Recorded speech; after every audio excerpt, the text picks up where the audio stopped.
Artigo 5 da Constituição Federal. Inciso 6.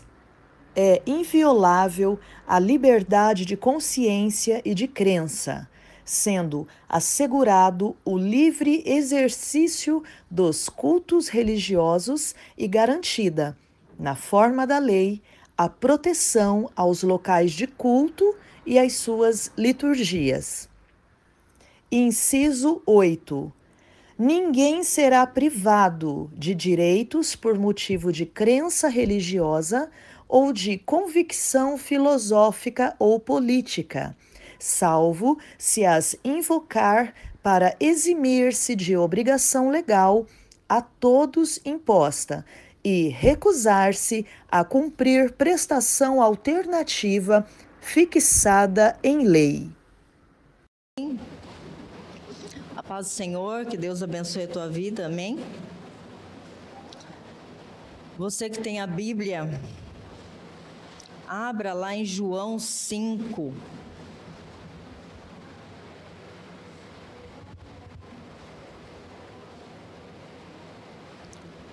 João 5, 5:1, amém?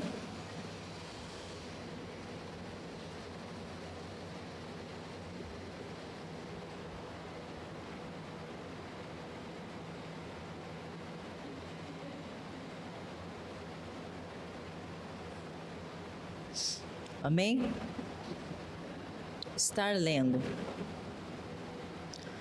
João 5:1 diz assim: Algum tempo depois, Jesus subiu a Jerusalém para uma festa dos judeus.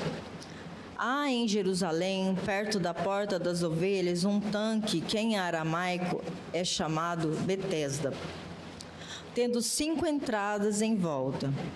Ali costumava ficar grande número de pessoas doentes e inválidas, cegos, mancos, paralíticos. Eles esperavam o movimento das águas. De vez em quando descia um anjo do Senhor e agitava as águas. O primeiro que entrasse no tanque, depois de agitadas as águas, era curado de qualquer doença que tivesse. Um dos que estavam ali era paralítico, fazia 38 anos. Quando o viu deitado e soube que ele vivia naquele estado durante tanto tempo, Jesus lhe perguntou: Você quer ser curado? Disse o paralítico: Senhor, não tenho ninguém que me ajude a entrar no tanque quando a água é agitada. Enquanto estou tentando entrar, outro chega antes de mim. Então Jesus lhe disse: Levante-se, pegue a sua maca e ande. Imediatamente o homem ficou curado. Pegou a maca e começou a andar. Isso aconteceu num sábado, e por essa razão os judeus disseram ao homem que havia sido curado: Hoje é sábado, não lhe é permitido carregar a maca. Mas ele respondeu: O homem que me curou me disse: Pegue a sua maca e ande. Então lhe perguntaram: Quem é esse homem que lhe mandou pegar a sua maca e andar? O homem que fora curado não tinha ideia de quem era ele, pois Jesus havia desaparecido no meio da multidão. Mais tarde, Jesus o encontrou no templo e lhe disse: Olhe, você está curado. Não volte a pecar, para que algo pior não lhe aconteça. O homem foi contar aos judeus que fora Jesus quem o tinha curado. Amém? Essa passagem é bem conhecida, né? E muitas das vezes nós nos vemos assim, lendo a palavra ou ouvindo, né? Ou recebendo, às vezes, uma ministração e a gente fala assim: mas essa palavra é conhecida. Né? Essa passagem eu já conheço e passa tão desapercebido. Eu falo sempre sobre nós estarmos familiarizados e nós nem percebemos, né? Nós ficamos familiarizados e não percebemos, não notamos.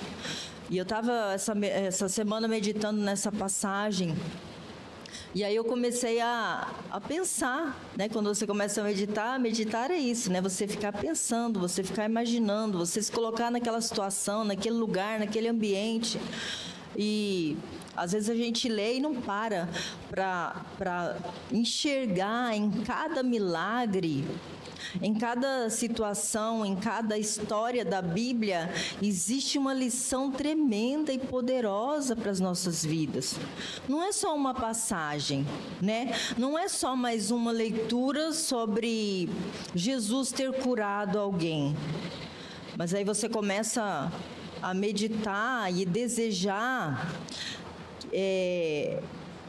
que a palavra fale com você, né? Que aquilo que o Senhor tem para falar, para ministrar, seja ministrado. Por mais que você olhe assim e fale, mas eu não estou doente, né? A pessoa pode ler e falar assim, não, eu estou cheio de saúde, o que é que o Senhor pode ministrar ao meu coração, né? Mas o Senhor sempre tem algo por meio da palavra para ministrar o nosso coração. A palavra precisa ser respeitada. Bem, nós precisamos dar o devido valor para a palavra de Deus. Se você vai num culto e você ouve sempre a mesma coisa, não se importe com isso. O Espírito Santo está ministrando e Ele quer ministrar. Existe algo para ser quebrado e desfeito na tua vida. Bem, olhe dessa forma. Valorize a palavra de Deus. Eu estava meditando nessa passagem, então, e eu fiquei imaginando Betesda, no hebraico, Casa da Misericórdia. E exatamente o que aquele lugar era, né? Aquele ambiente se tornou um lugar de misericórdia, né? E a gente fica imaginando assim, eu fiquei imaginando aquelas pessoas ali naquele lugar. Quantas pessoas, né, não haviam ali. E era assim, não era um tempo certo.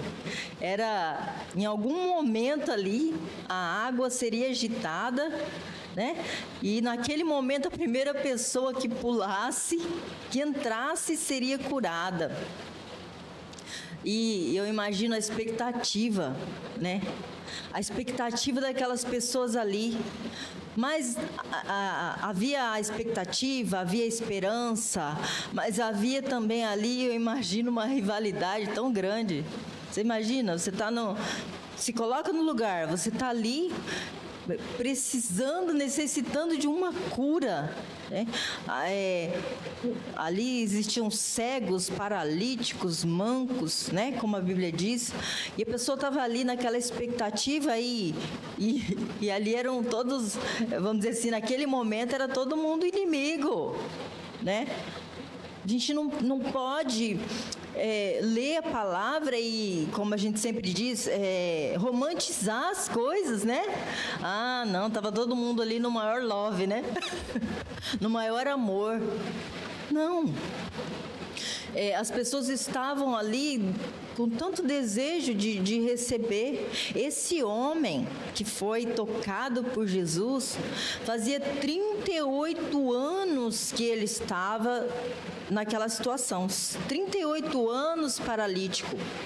Aqui não fala, né, quantas das vezes ele ficou lá, quantas das vezes ele foi. Eu imagino que aqui ele fala, né, Jesus perguntou para ele, você quer ser curado?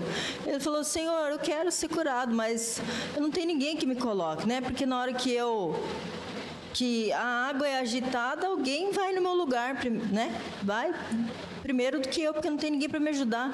Eu fiquei imaginando, né, que ele tinha em algum momento uma oportunidade de pedir para alguém, alguma alma caridosa, né? Por favor, me leva lá, né? Me leva lá na beirada, porque certamente ele não ficava ali direto, né? Porque uma pessoa paralítica, ela requer cuidados, né? Aliás, cada uma das pessoas que estavam ali. Eu imagino assim que no momento em que ele encontrava alguém, uma oportunidade de alguém levar ele lá, né? Eu imaginando isso, né? Imaginando assim, o que provavelmente deveria acontecer, né? Então, no momento em que ele tinha a oportunidade de alguém levar ele lá, ele ia. E foi o que ele disse: Senhor, quando a água é agitada, sempre tem alguém que entra ali no meu lugar. Eu imagino as pessoas naquele ambiente, um ambiente de tristeza, né? Um ambiente de sofrimento, um ambiente em que as pessoas, com toda certeza, esse mesmo homem, com toda certeza, deve ter gasto o que tinha e o que não tinha para recuperar a saúde dele, né? É isso que as pessoas fazem quando elas estão doentes. Elas não medem esforços para quê? Para voltar a ter saúde, né? Não existe, eu acho assim, uma das piores coisas que tem é a falta de saúde, né? Porque se você tem saúde, você encara, você enfrenta todas as coisas que você tem que enfrentar. Seja qual for a situação, o problema, você consegue encarar, mas quando você está enfermo, é difícil até de sair da cama, né? E não só ele, mas todos que com certeza iam naquele lugar, naquele ambiente, já deveriam ter gasto tudo que tinham, o que podia e o que não podia. Esse homem mesmo, ele provavelmente deve ter gasto, né? Para tentar recuperar a saúde que ele tinha. E ele não viu, com toda certeza, ele não encontrou nenhuma forma, nenhuma maneira. As pessoas que estavam ali não encontraram, porque se tivessem encontrado, não estavam ali, não estariam ali. E eu queria ressaltar aqui um ponto em que ele fala, né, para o Senhor: Senhor, eu quero, né? O Senhor perguntou: você quer ser curado? Ele não respondeu: eu quero ser curado. Mas ele fez o quê? Ele culpou as pessoas, né? Primeira coisa que ele fez, né? Ele culpou as pessoas. Senhor, eu quero, mas não tem ninguém, né, que me coloque dentro da água. Sempre que a água é ali agitada, alguém entra no meu lugar. Muitas das vezes, né, o Senhor trouxe ao meu coração que muitas das vezes nós, na nossa caminhada, nós acabamos colocando a culpa, o bode expiatório, né? Colocando a culpa em alguém. Ah, mas o fulano. E às vezes a gente chega até diante de Deus, né? Diante do Senhor: Senhor, mas o fulano, mas a minha filha, mas o meu filho, mas o marido, a esposa, o meu vizinho. Senhor, o problema é essa pessoa, é essa pessoa. E na verdade não. Se nós formos analisar a vida desse homem, o Senhor lá na frente fala para ele: olha, você foi curado, não volte a pecar para que não aconteça coisa pior. Certamente,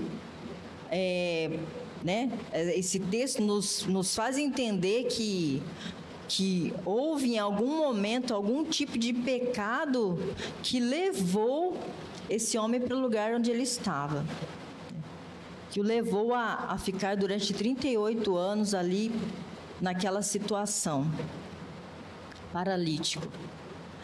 Então, nos faz pensar, nos faz chamar a palavra para nós, né, de tantas formas e tantas maneiras. Não estou doente, mas muitas das vezes eu tenho culpado alguém, né, pela minha situação, culpado alguém pelo estado em que eu me encontro. E na verdade, muitas das vezes são as nossas escolhas.